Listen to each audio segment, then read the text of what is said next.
नमस्कार दोस्तों, स्वागत है आपका अपने चैनल अल्टीमेट नॉलेज पर। दोस्तों, आप सब लोग इस बात को बहुत अच्छे से जानते हैं कि जब भी इंसान के बुरे दिन आते हैं तो सबसे पहले इंसान की बुद्धि भ्रष्ट हो जाती है। और आज के समय में ऐसा हाल कुछ ईरान का ही है। दोस्तों, जो ईरान इजराइल के सामने कहीं पर नहीं टिकता, एक्चुअली में वही ईरान आजकल इजराइल को खत्म करने की धमकी दे रहा है। दोस्तों, आप सब लोग इस चीज को जानते होंगे कि अभी पिछले दिनों इजराइल के ऊपर ईरान ने अटैक किया था और लगभग 100 बैलिस्टिक मिसाइलें दागी थी, जिसमें से इजराइल ने लगभग 90% से ज्यादा मिसाइलों को पूरी तरह से हवा में ही ध्वस्त कर दिया था। दोस्तों, इस अटैक के ऊपर इजराइल ने इस बात को कहा है कि वो ईरान से आने वाले समय में इसका तगड़ा बदला लेगा। दोस्तों, इजराइल के ऊपर जब ईरान ने मिसाइलें दागी थी तो उसे ऐसा लगा था कि जैसे मानो वो इजराइल को पूरी तरह से नेस्तो नाबूद कर देगा, लेकिन एक्चुअली में इजराइल एक ऐसा देश है जो कि पूरी तरह से मिसाइल अटैक से सुरक्षित माना जाता है।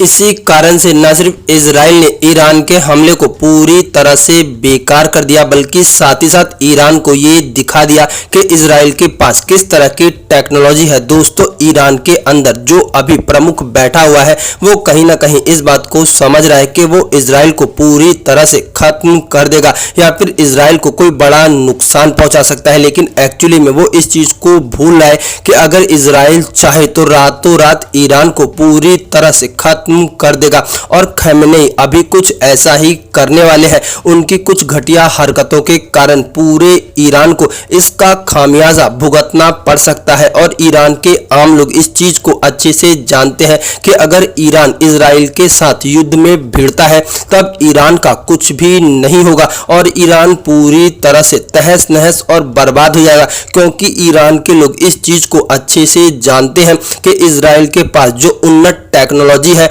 वो पूरी तरह से ईरान को रातों रात बर्बाद कर सकती है।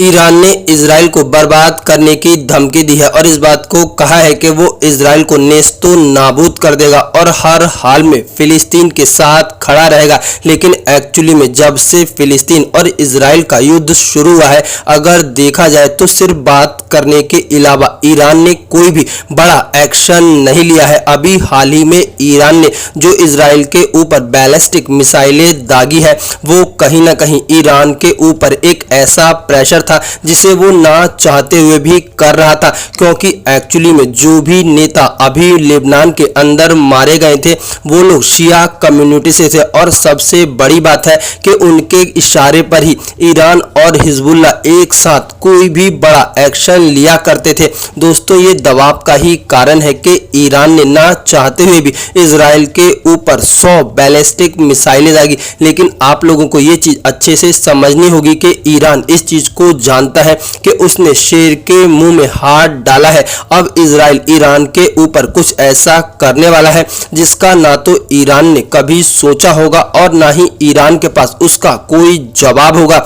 दोस्तों, भले ही ईरान के खमेनी ने इजराइल को धमकी क्यों न दी हो, लेकिन एक्चुअली में वो इस बात को अच्छे से जानता है कि वो चाहकर भी इजराइल का कुछ नहीं बिगाड़ सकता।